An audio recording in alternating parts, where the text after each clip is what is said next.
भाइकोमा पनि नगएको कति भइसक्यो।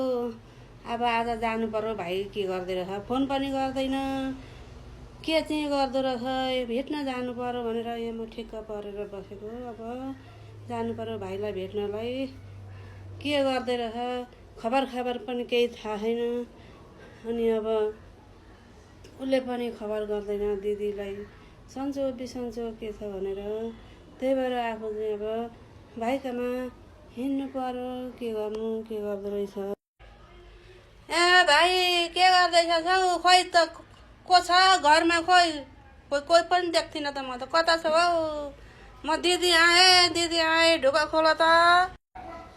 दिदी पो आइछिन्। कस्ती खालके दिदी रहेछन् नि। म त यहाँ भित्र छु नि त। अनिखेरि तिमी अनि आइछौ खबर केही नगरिकन। के थाहा तिमी आउँदैछौ भन्ने मलाई हो कि होइन भन त। तिमी चाहिँ अनिखेरि खबरै नगरिकन आउँथ्यौ त। अनि म यहाँ भित्र आफ्नो काम बिजी छु नि। भन्नु पर्दैन, एकल फोन गर्नु पर्दैन।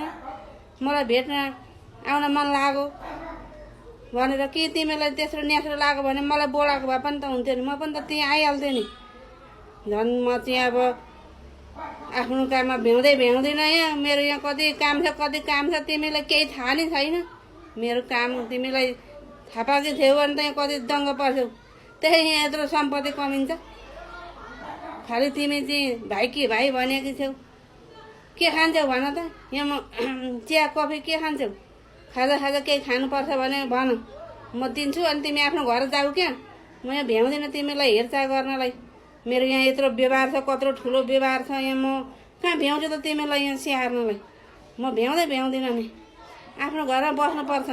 भाइ भने खालि फोन गर्दा भइहाल्थ्यो नि। फोनमा यसो के छ हालखबरहरू सोद्धा भइहाल्छ नि। आफ्नो काममा व्यस्त हुन छोडेर उही छोराछोरी हेर्नु, नाति नातिना हेर्न छोडेर चाहिँ तिमी खालि यहाँ म त एक्लो छु नि त। मेरा छोराछोरी बाहिर छन्। म कहाँ भ्याउँछु त अनिखेरि तिमीले स्याहार गर्नु कि मेरो व्यवहार गरेर बस्नु। हेर त त्यो म झन् केही भ्याउँदिनँ।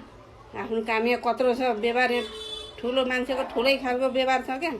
तिमी जस्तो हो त। झन् काम नपाएर आएकी छिन् के नगर्नलाई भनेर। खाना नपाएर आए जस्तो नि खालि। म दिइहाल्थेँ नि तिमीलाई, बरु पैसा पठाइदिन्थेँ। तिमीलाई त्यस्तो थियो भने बरु एउटाको साथ लाएर चाहिँ म तिमीलाई पैसा पठाइदिइहाल्थेँ नि। गाह्रो थियो भने खालि आएकी छिन् खाजा खाएर जाइहाल ल।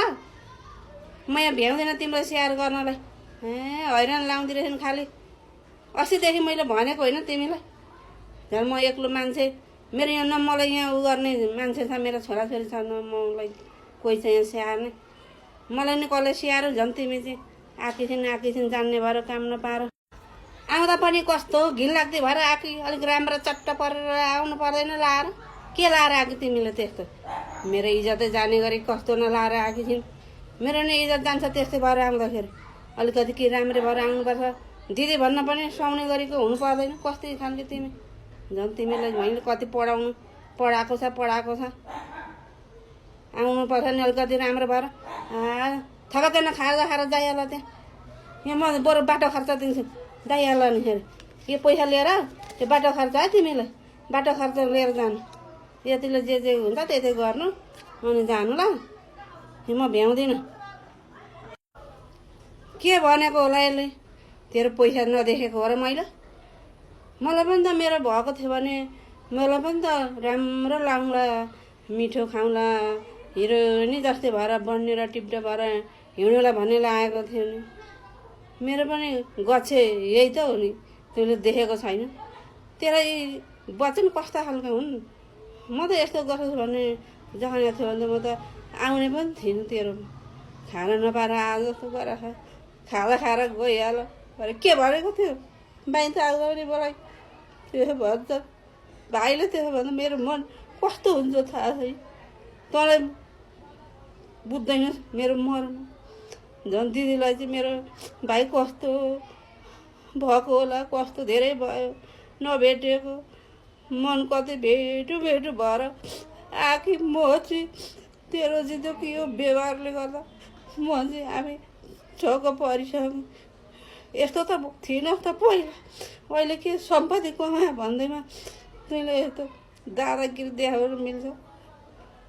पहिला त के तर धनी भएको होस् र ठुलो व्यवहार कसैको नभएको व्यवहार जसको पनि हुन्छ व्यवहार भनेको गरिबको पनि हुन्छ धनीको पनि हुन्छ तैँलाई चाहिँ त्यही मात्रै जान्छ ठुलो कारोबार तेरो ठाउँमा होला ठुलो कारोबार तर आफ्नो दिदीलाई त्यसरी होच्याएर बोल्न मिल्दैन नि तैँले म पनि त के मेरो आफ्नो गच्छ अनुसार लाएर हिँडेकै छु खाएकै छु मैले कहिले मलाई दुःख छ भनेर लाउन पाइनँ भने तँलाई भनेको छुइनँ त मलाई दे भनेर जस्तो जे छ म सन्तोक भएरै बसिरहेको छु नि तैँले त्यसो भन्दा मलाई पिर पर्दैन तेरो के एकताल माथिबाट बस्यो हो सम्पत्ति के हो त पनि त्यही एउटै आमाको छोरी होइन एउटै बाउका छोराछोरी होइन के एकताल त भएर आएको होस् र त्यसो नभन् न बा मेरो को छ र तै त होस् नि एउटा भाइ भनेको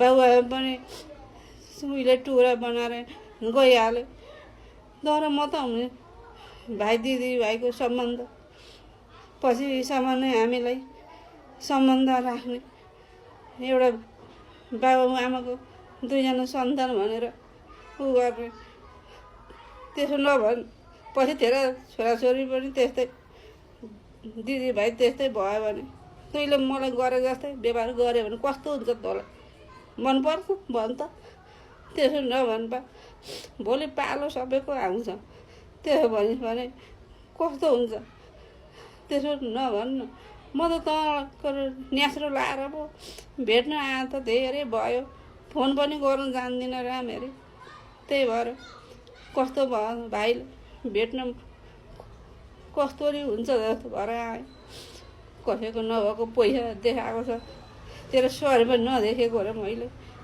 मेरो पनि छ नि 100 रुपियाँ दुःख गरेर मैले कमाएकै छु त त्यसो भन्छ भोलि आफ्नो सन्तान त्यस्तै भयो भने तेरो बुद्धि कहिले फिर्छ भन्छ मलाई रुवाएको पनि तँलाई भोलि तेरो छोराछोरीले पनि रुवाउँछन् तेरो बच्चनले मलाई गरेको व्यवहार चाहिँ फर्किन्छ क्या त्यही भएर त्यस्तो बोल्नु हुँदैन त जस्तो भए पनि आफ्नो दिदी गरिब होस् कि धनी होस् सम्मानै पो गर्नुपर्छ त आउँदाखेरि खुसी भएर बस दिदी भन्न छोडेर भोलि आफ्नो पुस्ताले त्यसो गर्यो भने तैँले आँखाले देखि त्यसो गरेर कस्तो हुन्छ भन् त झन् कस्तो न पो भएछ सम्पत्ति कमाएर भने हेर्न यस्तो पो भएछ मान्छे त भरे त्यसो नभन् त्यसो भन्नुहुन्छ झन् तैँले आफ्नो दिदी आइजमा खुसी हुन छोडेर चाहिँ झन् मेरो मनै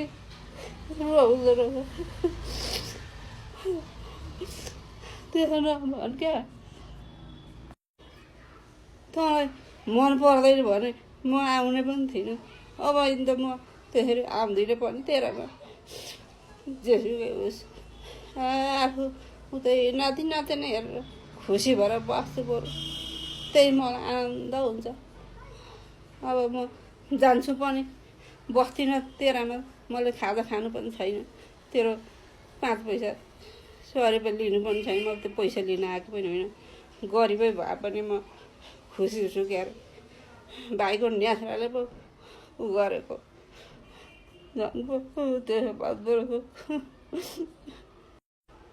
नरिसाउ मैले त्यसो भनेर चाहिँ तिमी धेरै चित्त नदुखाऊ लु बल्ल तिमीलाई चाहिँ झन् त्यस्तो निउ खोज्ने मेलो पो भएछ ल बस ज्ञानी भएर चुप लगाएर बस्नु के खान मन लाग्छ भन्नु म बनाइदिन्छु झन् तिमी बस ल मेरो आँखा खोलिदेऊ तिमीले दिदी खुसी भएर बस्नु मेरो त्यो मैले त्यसो भनेर चाहिँ तिमीले चित्त नदुखाउनु अबदेखि तिमीलाई कति बस्न मन लाग्छ बस्नु खुसी भएर तिमीले मेरो आँखा खोलिदेऊ त्यस्तो धनी भयो भनेर ठुलो कुरो गर्नु हुँदैन भन्ने कुरो भोलि सन्तानले पनि त्यही पालाको पैँचा खेल्छ हो कि होइन भन त त्यही भएर मेरो दिदीलाई म एकदम माया गरेर राख्छु तिमी सधैँ बस्न मन लाग्छ भने नि बस्नु कहीँ नजाने यहीँ बस्नु ल मसँगै बस्नु मेरो साथी मसँगै बस्नु म तिमीलाई एकदम राम्रो गर्छु के खान्छौ के लाउँछौ राम्री बनाएर चाहिँ म एकदम रानी जस्तो बनाएर राख्छु है त ज्ञानी भएर बस्नु खुसी भएर दिदीभाइको सम्बन्धलाई चाहिँ एकदम राम्रो सुख शान्ति मिलोस् धन्य प्रभु मेरो दिदी प्यारी दिदी राम्रो तिमीले मेरो बुद्धि